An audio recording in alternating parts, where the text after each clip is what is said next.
Osea kapitlu 2 u vers 14. Għalhekk kara jien se nħajjara u nġiba fid-deżert u nkellima bit-tajjeb u minn hemm nagħtiha l-oqsma tad-dwieli tagħha u wiet akor wiet tat-trabil bħala bieb tat-tama. U minn hemm twieġeb bħal fiem żożita bħal meta telet minn art l-Eġittu. U jiġri f'dak il-jum jgħid il-mulej li inti issejjaħli Isi tfisser żewġi, my husband. U ma ssejjaħlix aktar baqali li tfisser my owner jew my lord. Okay? Ma għalla qed iwiegħed illi ħajkun hemm rabta intima bejnu u bejn il-poplu tiegħu. Għax inneħħi ismijiet il-balim minn fomma, il-balim kienu alla tfolot ta' dakinhar, u ma jissemmewx aktar bisimhom.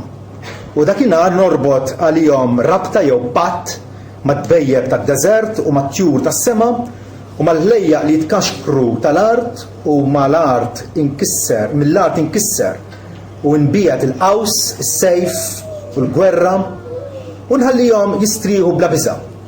U narsek miegħi għal dejjem iva narsek miegħi bil-ħaqq u bis-sewwa, bit-tjieba u l-ħniena. Narsek miegħi wkoll bil-fedeltà u taraf lill-mulej. U jiġri f'dak il-jum jgħid il-mulej illi jiena inwieġeb l-ismawiet u ma jwieġbu lill-art u l-art twieġeb il-qamħ u l-imbit ġdid u żejt u ma jwieġbu lill-Ġiżrael. U nizraħħa li jafar fl-art u nħen għal-loq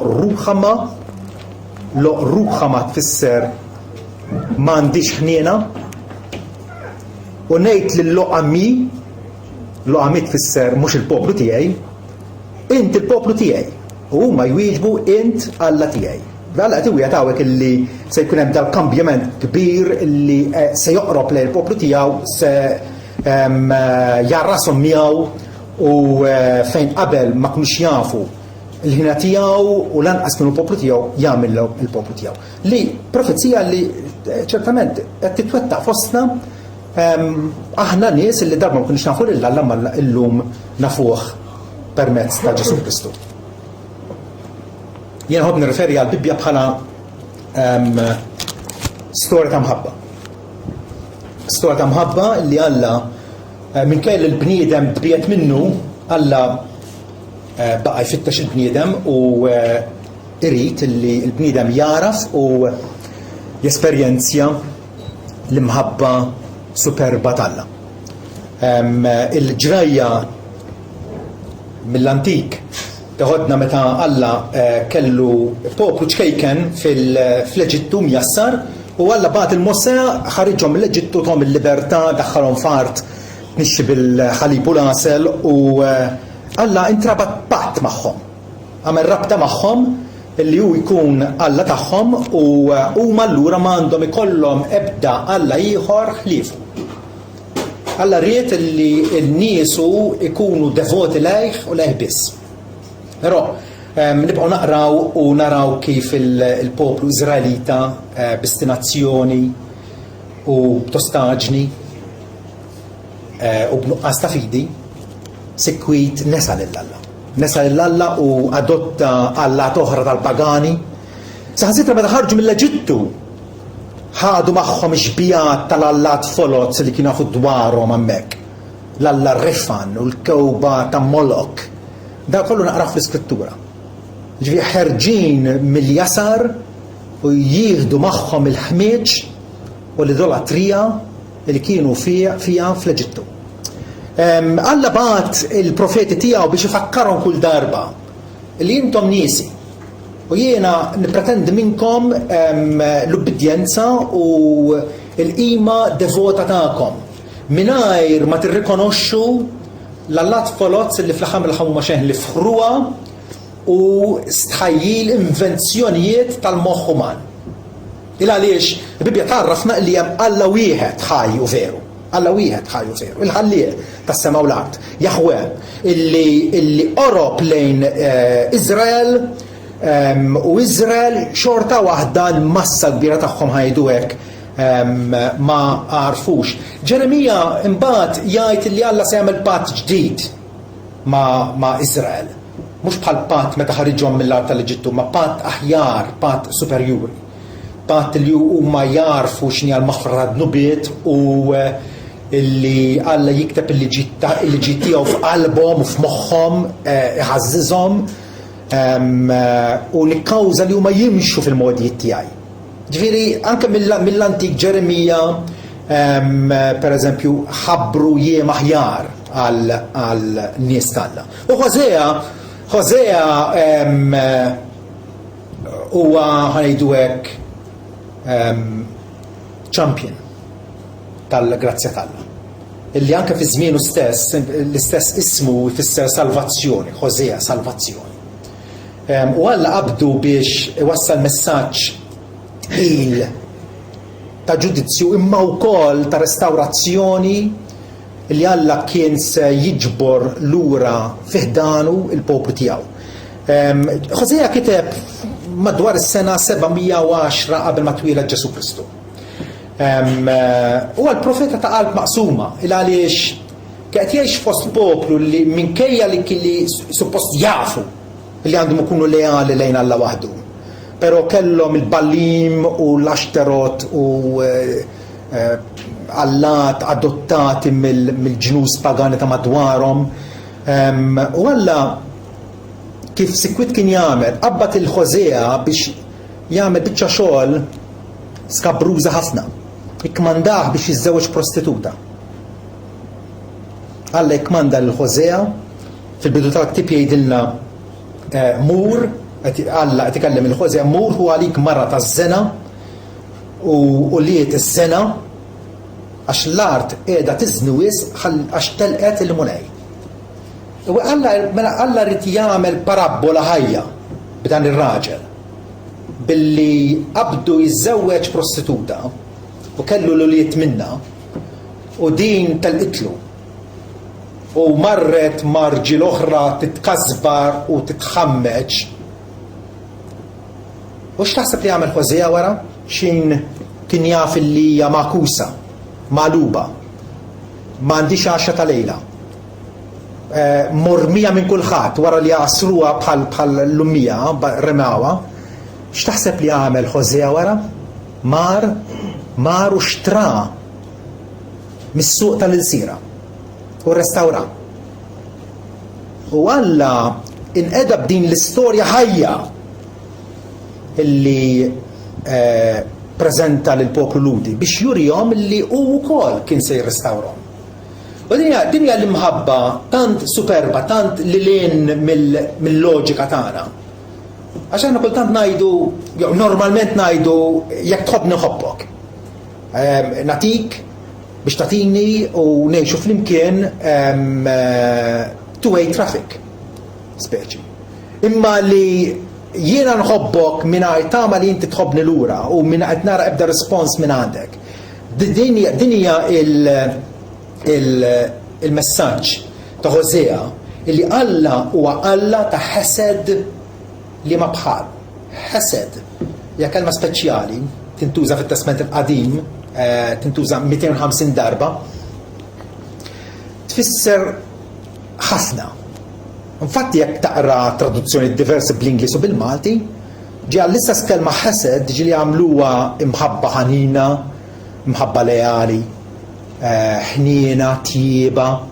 Tajjeb, u se naraw flimkien diversi passi fejn tissemma din tal-attribut sabiħ tagħna.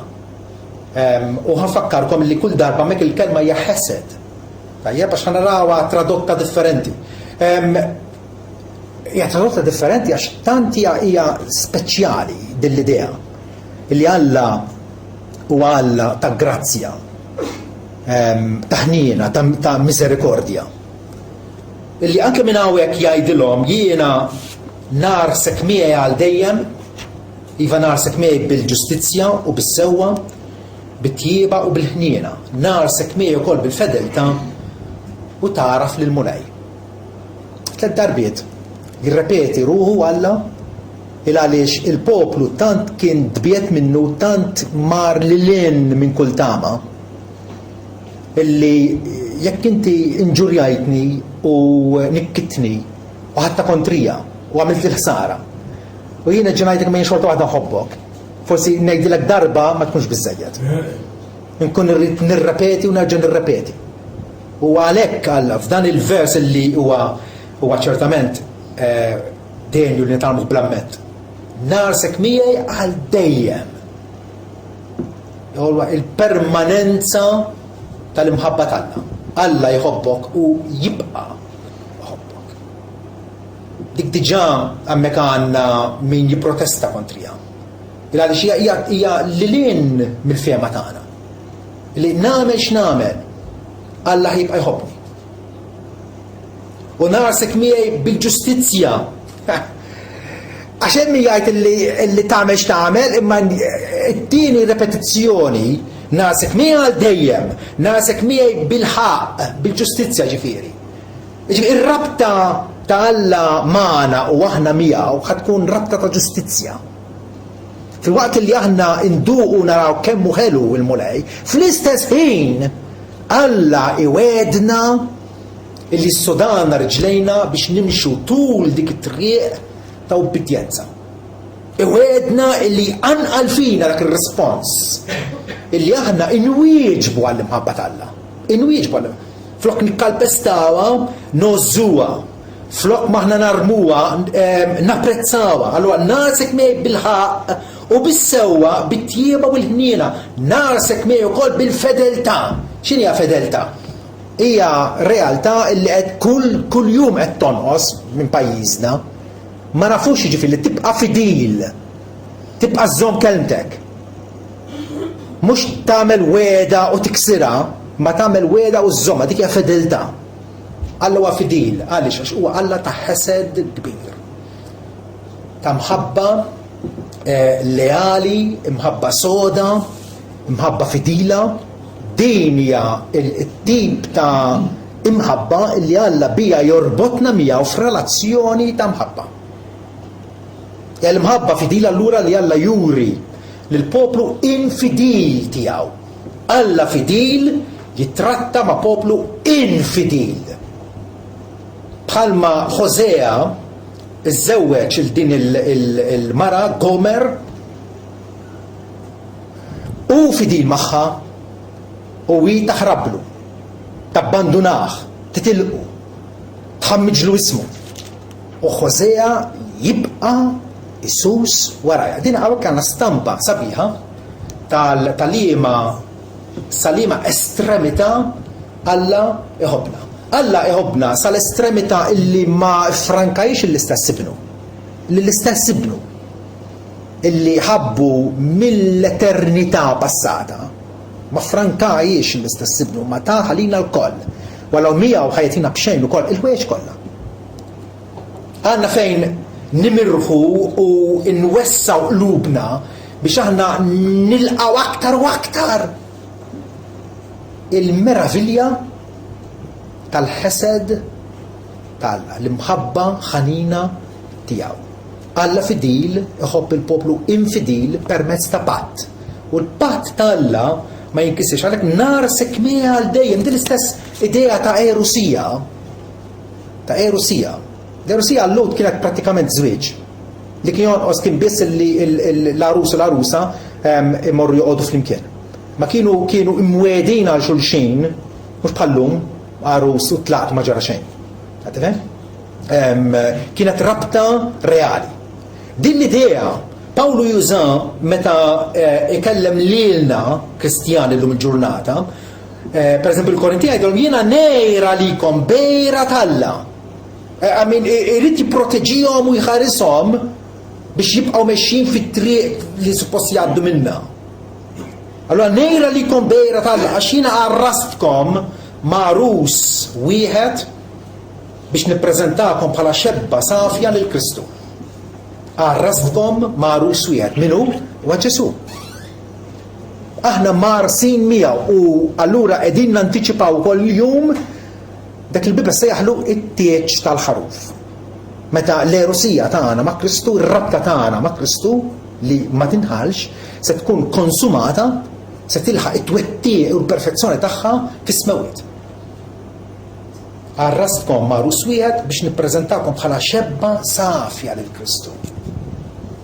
Kristu għalhekk miet, ħabb il-Knisja tali l-nifsu għalija biex għaddisa u jippreżenta qudiemu bla tikmixa, bla difett u bla xejn minn dan, imma biex tkun Knisja safja u sabiħa qudiemu. Dan huwa x-xogħol tagħna. Meta jgħidilna hawnhekk jiena narsek miegħi għal dejjem, narsek miegħi bil-ġustizzja, bis-sewwa, bit-tieba, bil-ħniena. Narsek miegħi wkoll bil-fedeltà u intom tarfu lil mulej l-azzjoni hija talla. Aħna nirċievu din il-ħesed tiegħu. Aħna reċipjenti tal-ħniena tiegħu. Pawlu wkoll fir-Rumani juża din il-dan illi bħalma Alla kapaċi iwebbes il-bniedem fid-dnub ġustament. Alla kapaċi wkoll għandu wkoll il-reċipjenti tal-ħniena tiegħu. U jikkwota mbagħad lil Ħosea hawnhekk l-Apostolu Pawlu biex jurina illi dan li Alla wiegħed 700 sena qabel ma tweled Ġesu seħħ fina u fil-kastana. Ħosea jitaxxa f'din il-ħsieb li Alla ta' ħesed kbir. Kapitlu 4 pereżempju, mbagħad isimgħu kelmet il-mulej u li Iżrael għax il-mulej għandu ġlieda jew għandu każ fil-qorti kontra in-nies tal-pajjiż, kontra Iżrael. Meta tella xi ħadd il-qorti għandek xi tgħid miegħu. Alla kien twajjeb magħhom, ħarġhom mill-jasar, daħħalhom far, tajjilhom. Tajjeb, u huma dawru kontrih. Alla talħom l-qorti.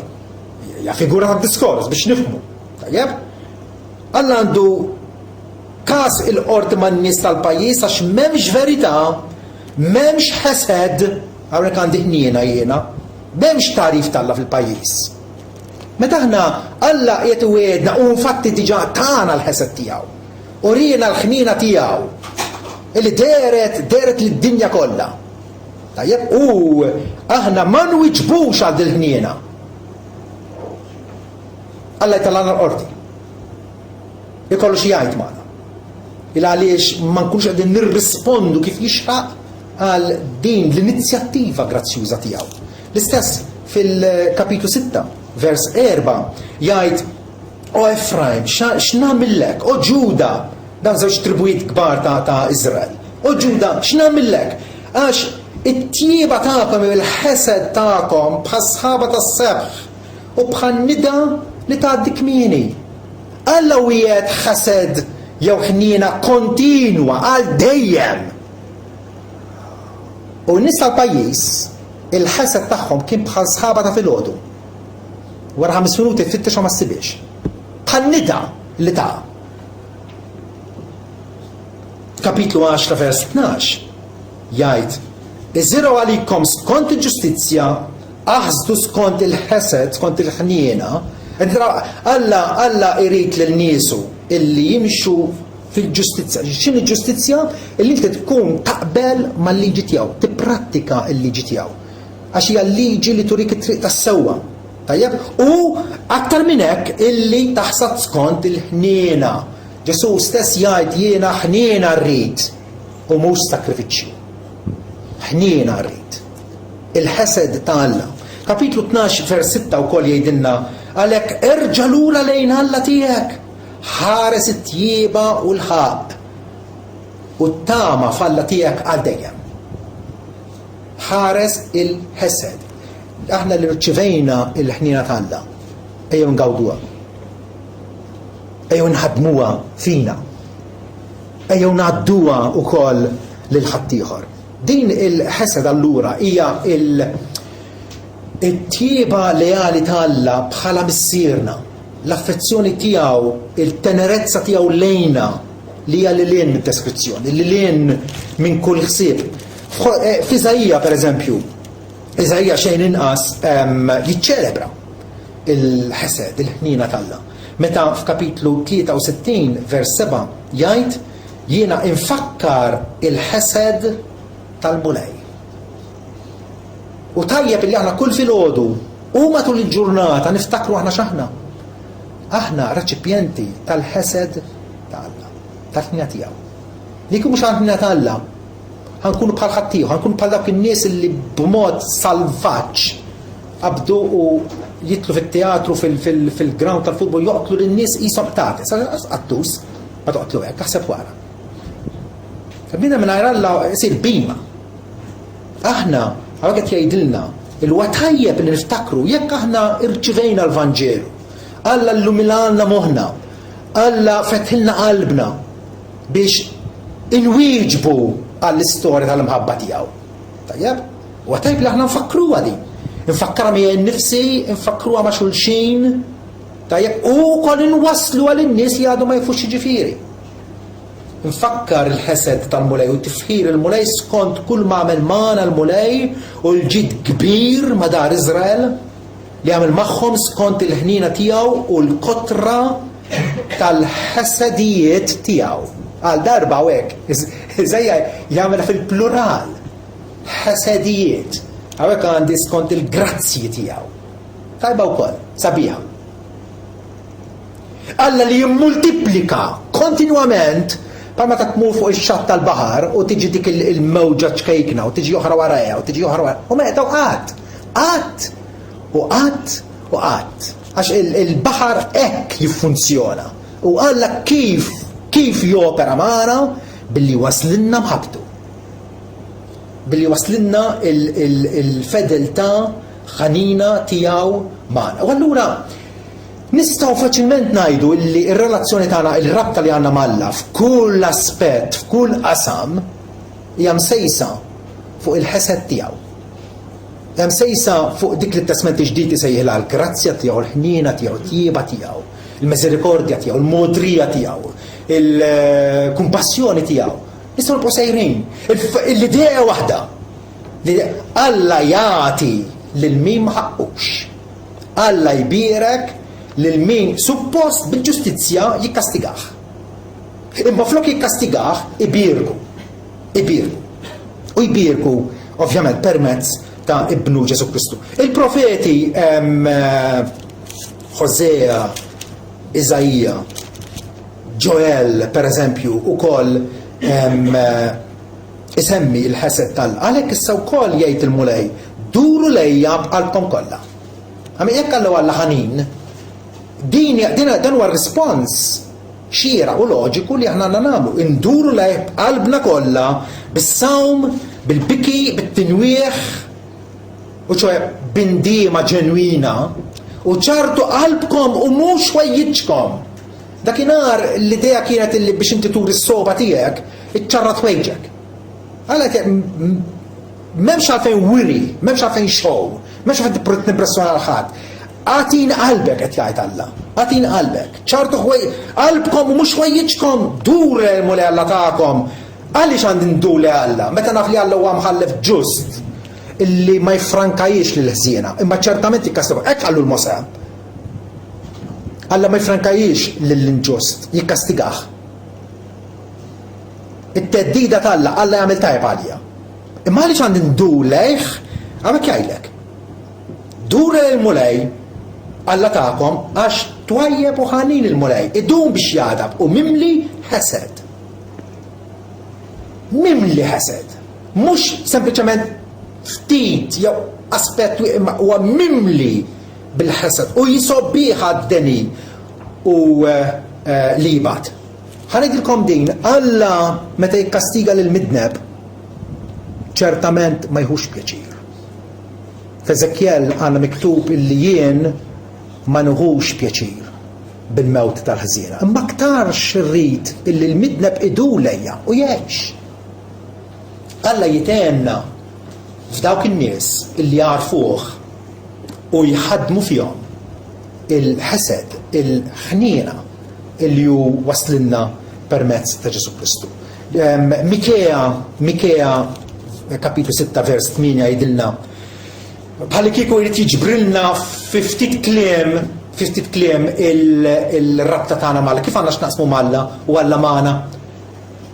Mikea jgħidlek, uriek bniedem x'inhu tajjeb. U għallu f'sentenza waħda jgħidilna x'inhu tajjeb. Xi pretendi Alla, x'qed jitlobna, x'qed jiddomanda minn. Uriek bniedem x'inhu tajjeb. U x'jitlob minnek il-Mulej ħlief da biss ġifieri. qed jgħid. Li tagħmel biss is-sewwa u tħobb il-ħesed, tħobb il-ħniena. Il-fatt jallu ħanitaxxa u nitenna f'din ir-realtà. Illi jiena irċivejta din il-ħesed, jiena wkoll obbligat ngħaddi għal ħadd ieħor, obbligat ngħix wkoll. Li tħobb il-ħesed u timxi bl-umiltà mal tiegħek. U ovvjament, jekk aħna reċipjenti tal-ħina tiegħu, u allura ma ħaqniex, il-mixja tagħna evanġelika ħatkun waħda ta' umiltà. Ta' umiltà. Mhux jien għax kont intelligenti, għax eżerċitajt xi virtujiet moħbija fija, le. Le, huwa Alla li sabek mejjed fil-ħtijiet u fid-dnubiet u tak il-ħajja permezz ta' Kristu. Għajmek mill-imwiet spiritualment, tajjeb, laqmek fi Kristu sabiex tagħti frott għalih. Din hija r-relazzjoni tagħna mal-Alla. Kapitlu 7 tal-stess Mikea u vers 18 jgħidilna min huwa Alla bħalek, dan qed jara l-ktib tiegħu, il-messaġġ tiegħu. Mikea, wara li ħabbar il-Ġesu kelli jitwieled f'Bethlehem u ta' diversi profezziji ta' Alla x'kellu jagħmel fil-futur. Mikea jispiċċa biex jgħid min huwa Alla bħalek. M'hemmx Alla bħalu, l-għonet m'hemmx Alla oħra. Tajb, u l-uniku Alla min huwa Alla bħalek li jneħħi l-ħażen u jaħfar id-dnub li l-fdal ta' wirtu ma jżommx l-għadab tiegħu għal dejjem. Alla kapaċi jurina s-sawt biex jikkorreġina, biex iwittibna, imma ma jżommx għadbu għal dejjem għax hu jitaxxa bil-ħesed. Alla jitaxxa fil-li juri ħniena. Fil-li juri ħniena. Int u jerġa' jkollu ħniena minna u jaffeċ taħt riġlejh ħtijietna. Iva, int twaddab fil-baħar dnubietom kollha. Tajjeb, meta fil-qiegħ tal-baħar, jekk aħna ngħidu Titanic, sabuh it-Titanic fih il-baħar jista' jkun. Imma fih il-baħar normalment ma tafx hemm. Llum forsi bis-submarins u bil-ma hija stampa sabiħa. Fih il-baħar hija xi ħaġa mitfuna. Hija xi ħaġa mitfuna. Intur il-fedeltà tiegħek il-Ġakob, il-ħniena tiegħek, il-ħesed tiegħek lill-Abraham, bħalma ħlift il-missirietna min jiem il-qedem, dak li Alla jaħlef, dak li Alla solennement iwiet, antik u antik ġiel li seħħu. U l-mera fil-ja tiegħek dal-għodu jadin, illi aħna l-qal.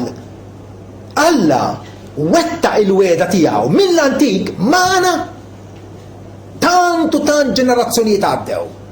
U Alla sejħilna, Alla konvinċina bid-dnub tagħna, Alla urina il-preġu, l-eċċellenza, żbuħija, l-ġmiel f'ibnu Ġesu Kristu, tant illi llum ngħidu Kristu u kollox u f'kollox. Fih hemm moħbija t-teżori kollha tal-erf u tat-tarif. Għandna l-Kristu, għandna il-milja tal-ħesed tal-għax huwa Ġesu Kristu li wassaljenna il-ħesed tal-la u allura ingawduha. Kif se nħallu jew kif se nimxu baqal illi il-ħesed tal-la taffetwana, il-ħnija tal-la taffetwana minn ġurnata l-oħra. Għax finalment dan huwa li jħollu jorbot. Għanisu noqogħdu nikbu teżijiet kbar fuq il-ħnina tal-la. Imma kemm qed ngħixha? Kemm qed ngħixha? L-ewwel nett jiena se ingawdi il-ħnina tal-la, l-ħesed tal-la billi nimitaħ. Billi nimitaħ. Issa, bħala bnedmina ħana nikkupjaw minn ikunu ċkejknin. Dejjem nikkupjaw, dejjem nimitaw il-ħadd hekk nitalmu, bda minn xebba fil-kċina kif titgħallem is-sajjar tara lill-omma. Kif tħabbat il-bajt biex tagħmel il-barbuljata jew dana u mbagħad tipprova tagħmel bħala. Aħna bnedmin minna nfusna nikkupjaw. Imitaturi. U Pawlu jgħidilna imitaw mela lill-Alla. Imitaw mela lill-Alla bħala awliet maħbuba. U nasib jiena kull missier huwa orgoljus meta uliedu jimitawh. Okay? Naf li hemm ċertu misserijiet li jieħdu nnifs mis-sigarru jonfħu f'wiċċu liedhom jgħidu ma mhux bħalu da pajjiet. Alla wara ta' perfezzjoni li ma bħala. U missier illi jixtqilna u jatina l-ġid tiegħu, il-ġid spiritual tiegħu. U Pawlu li jgħidilna ixbħuna l-Alla bħala wlied maħbuba, imxu fl-imħabba. Li kieku Pawlu flok bil-Grek kiteba bl-Ebrajk, għawek naħseb jien naħseb, kien dik imxu fil-ħesed. M'għandix dubju. Għax hija terminu, hija ħsieb li tant jiġbor ideat fih. Imxu fl-imħabba. Imxu fl-agapej. Dik l-imħabba illi b'sens ta' sakrifiċċju tagħti mingħajr ma tippretendi kumpensa. Mingħajr ma tippretendi ħlas. Bħalma jgħid band oħra Pawlu illi l-imħabba temmen kollox, tissapporti kollox, tittama kollox. L-imħabba tmur fl-estremità. Iva, il-ħesed talla se nibda nitaxxaq bih u nifhmu aħjar meta jien nikkupjah l-Alla. Ma nistax nikkupjah l-Alla billi noħloq bħalma ħalaqu. Ma nistax nikkupjah l-Alla billi inkun kull imkien bħalma hu omnipreżenti. Imma fl-attributi morali tiegħu, fil-ħniena, fit-tjieba, fil-ġustizzja, Alla jgħidilna biex nimitawh. Bħala quliet maħbub, imxu fl-imħabba bħalma Kristu wkoll ħabna. U talu n-nifsu għalina bħala offerta u sakrifiċu l-Alla brija ħelwa. Meta ħabna Kristu, meta konna għadna midinbin vera? Meta konna għadna bla saħħa, meta konna għadna apostati minn Alla, imbedin minn Alla. Alla ħabna qabel ma twelidna. Dik l-ewwel ħaġa. Illi aħna nimitaw il-Alla, Pawlu fil-Kolossin jgħid ilbsu mela bħala il-mażulin tal-Alla, qaddisin u maħbubin, qalb ta' ħniena, it-tjieba, l-umiltà tal-moħħ, il-ħlewwa, is-sabar. Dik l-ewwel ħaġa. It-tieni, kif se nħalli il-ħniena tal-Alla topera fija billi dan is-sens li jien illum il-ġurnal għandi sinifikat quddiem Alla. Alla poġġa sinifikat fuqi. Alla jafni bismi. Ġesu jgħid in-naċ tiegħi narahom, jien noħroġ huma jimxu warajja, nagħtihom il-ħajja dejjem, ma jintilfu qatt. Hemm din il-rabta intima. Il-Ġesu jafna. Jafna. U bħala rajt tajjeb taħajtu għan-naċ. U allura issa din il-ħniena tiegħu jeħtieġ li tqawwili l-fidi tiegħi. Meta ngħid nitqawwa fil-fidi, ġifieri tkun fidi produttiva. Tkun fidi li tagħmel tħalli riżultat minn ġurnata għall-oħra. Tkun fidi li topera bl-imħabba. Fidi illi bija jiena noqrob aktar l-Alla, nitqaddes aktar leħ, u ċoħe insir aktar u aktar dedikat. Passalmista illi naħseb lejlu nar fuq il-liġi tiegħu. It-tielet ħaġa hija illi l-ħniena tal-Alla għandha tistimulana, għandha tqanqalna fi spiritu ta' qima lill-Alla, fi spiritu ta' devozzjoni ta' il-fatt li aħna ħan nirrispondu billi l-Alla nżommuh bħala s-summum bonum tagħna, il-ġid kollu tagħna. Bħal qasaf ngħidu minn il-min għandi fis-sema ħliefek. U fuq l-art m'għandi l-ħadd li nixtiequ ħliefek. Laħmi u għadmi huma mxenqin għalik. Dik il-sens ta' qima, il-qima tagħna lill-Alla. Salm 63 nasib jenna biex nifmu fejdilna illi il-ħased tiegħek jaħjar minn ħajja. Xoftejja lilek ifaħru. Tarawx qed jgħid hawnhekk David. Il-ħased tiegħek jaħjar minn ħajja. Aħjar minn nkun fiżikament ħaj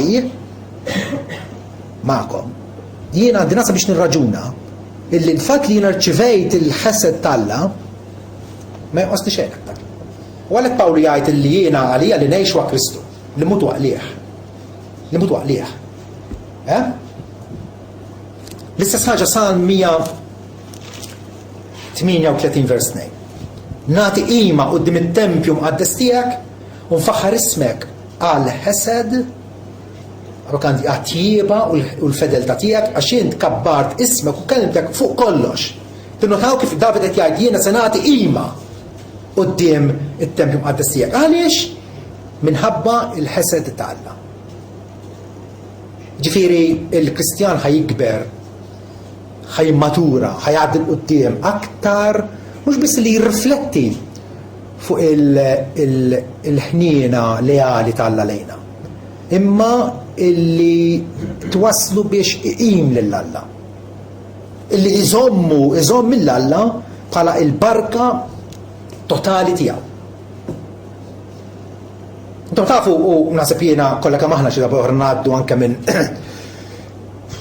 żminijiet diffiċli u niket. Ma nistax tmur li moħħi jiena l-ġġara fi Franza inkollu moħħi tek. Ma qed nitkellem ma' binti qabel ma sifret dalgħodu. U qalt li r-razza umana ma ħaqix tgħix. Hekk qalt li. U f'ċertu sens nifhimha, però fil-fema Alla qal kemm ir-razza umana ma ħaqix tgħix. Alla jridna ngħixu. U jridna ngħixu billi ngħixu bħalma ħuta tgħix fl-ilma, ngħixu fil-ħesed tiegħu, fil-ħniena tiegħu. Il-fatt li Alla ħenna lina dan huwa l-balzmu tagħna. Dan huwa l-ungwent illi bih nikkuraw il-ġerħiet u d-daqqiet u l-weġġat illi minnhom ngħaddu minn ġimgħa l-oħra. Nistgħu nkunu magħfusa, nistgħu nkunu anke dippressati mnikta. X'qallu David? Wieħed mis-salmi tiegħu. Isimgħu. David illi bħalna u ħanajt iżet minna. Għadda minn persekuzzjoni qalila u kemm il-darba ppruvaw joqtluh. F'da salm jgħidlu ara kemm inħobb il-preċetti tiegħek. Għatini l-ħajja mulej skont il-ħesed tiegħek. Għatijeli u fis-sens ukoll żommieli l-ħajja skont il-ħesed tiegħek. Salm ieħor. 143 vers 8. Jgħidilna filgħodu ħallini nisma' il-ħesed tiegħek. Ikun bidu tajjeb, ikun bidu ideali meta minn filgħodu milli niftħu għajnejna u nerġgħu nsiru konxi li għandna ġurnata oħra qudiemna, ħammorru fuq post tax-xogħol jew ħanagħmlu d-doveri tagħna. Filgħodu ħallini nisma' il-ħesed tiegħek għax fik nittama. Għak, mu fuq il-posta xogħol u xħassib ġabbinizmu u mi jipprova jagħmilek il-bsaten fir-roti u nies ma jifhmukx. Ħallini nisma' il-ħesed tiegħek. Ħallini nkun naf it-triq li minn għandi ngħaddi għax jien nerfa' ruħi lejk. Il-ħniena ta' Alla taħdem fina billi aħna nirrikorru lejh. Billi aħna nfittxuh. U nfittxuh aktar u aktar meta nafu bil-fallimenti tagħna. U dan huwa l-ħar punt tiegħi allura illi fl-aħħar nett il-ħesed ta' Alla ħatkun l-uniku appell illi nista' nagħmel l-Alla biex iżommni mingħajr ma jarmini, mingħajr ma jabbandunani, mingħajr ma jitlaqni. Il-ħesed ta' Alla. Meta niżolqu, meta nagħmlu fawl, meta jiena naġixxi kontra t-tarif li għandi, nappella l-ħesed ta' Alla. Hekk għamel David. Meta niftakru f'David, x'niftakru fih dwaru mill-ewwel. L-adulterju kattiv tiegħu ma' Batseba, ngħid kattiv għaliex ħasib li joqtol l-żewġa biex imbagħad joħodha u fatt iżżewġa wara. Il-bnieda mal-qalb Alla dan huwa bnieda mal-qalbi. Kien is-sultan Alla ħatar il-David sultan minn flok Sawl għax jagħmel ir-rida kollha tiegħi. Imma hawnhekk falla enormament. falla bil-gravi. U meta falla, u Alla mardu u għaksu biex Alla iġelu jirrealizza l-żball oxxen tiegħu. U batlu l-Natan ukoll bl-iswa tal-ħarufa, li dak li kien wieħed kellu dal-ħarufa u kienet għażiża għalih ġie viżitatu tal-ħabib tiegħu u ħaddu l-ħarufa qatilielu biex jitma' lill-ħabib tiegħu. U David qal min għamel hekk ħaqqu l-mewt. U Natan qallu int il-bniedem, int għamilt hekk. Ħadd il-marta ħadd ieħor. Ġifieri David kien jaf x'inha liġi tal-Alla. U vilment bit-tostaġni b'mod deliberat u pjanat ħadem kontra r-rieda tal-Alla. Fl-aħħar David nidem. U Salm 51 huwa t-testament tiegħu jgħidilna x'ġaralu u kif talab il-Alla biex ġie restawrit ma' Alla. Salm 51 l-ewwel nifs vers 1 ikollok il-ħased minni u Alla. Għax David kien jaf illi jekk bil-performance tiegħu, bil-prestazzjoni tiegħu, bil-imġiba tiegħu kemm hija tajba u ħażin u Alla jiddeċiedi jilqani jew le, m'għandux ċans. M'għandux ċans. Ħadd minna m'għandu ċans. U allura David jaraf kollok il-ħesed minni u Alla, skont it-tjiba tiegħek, skont il-kobor tal-ħesed tiegħek naddaf li ħtijieti. U dik il-pożizzjoni tagħna. Il-pożizzjoni tagħna illi bħalma Iżrael fl-antik twarrab minn Alla u Alla wedu li jitarras miegħu fis-sewwa u bil-ħesed, dik il-pożizzjoni tagħna llum. Illi aħna nappellaw l-Alla biss għal-ħnina tiegħu. Għal-ħnina tiegħu. Skont ħnina tiegħu ġeddidna bil-ħasil ta' twelid mill-ġdid u t-tiġdid tal-Ispiritu Santu. Biex issa li aħna ġustifikati bil-fidi. Insiru werrieta tal-ħajja eterna. U Pawli jgħid issa la darba huwa hekk il-rabta tagħna mal-Alla, la darba hija hekk. Dawk li jemmnu f'Alla għandhom jieħdu ħsieb biex jagħtu li nfushom għall-opri ġusti. Il-għax il-ħnina tal-Alla tirrikjedi minn għandna, tqanqal fina illi aħna bħalma għandna ħenna għalina, aħna wkoll għandna nħennu għal ħaddieħor. Nħennu għal xulxin skont il-bżonnijiet tagħna, nħennu għal dak li għadhom barra. Dawk li għadhom l-Alla ma jidux jafu bih. Waqt inwarbuh. Li waslulhom messaġġ. Id-dinja tagħna għandha bżonn messaġġ ta' tama. Ta' tama. Illi flok disperament nagħtuhom speranza illi hija effettiva. Mhu speranza li tiddiżappunthom jew trexhom. Għaliex għax nafu min hu Alla tagħna. U Alla ta' ħesed li ma bħala.